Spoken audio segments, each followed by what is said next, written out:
I introduce to you Midgie's blend salsa verde.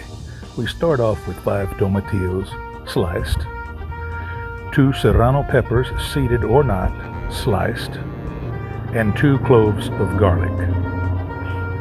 We take 1 small to medium onion, sliced, and put it in a frying pan with some olive oil on low heat.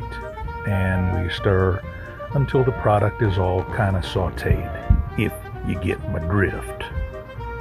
You do get my drift, don't you? Yeah, that's what I thought.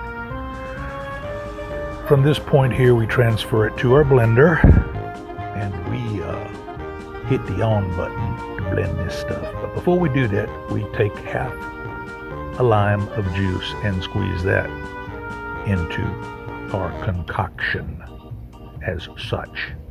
Okay, now we add a smidgen of salt, just a smidgen. What's a smidgen? That's a smidgen.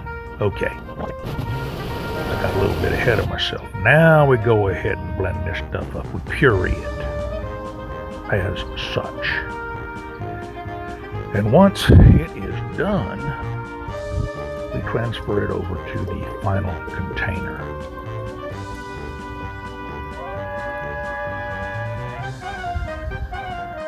And what we have here is the final product of Midgie's blend. Thank you for watching. This stuff is delicious.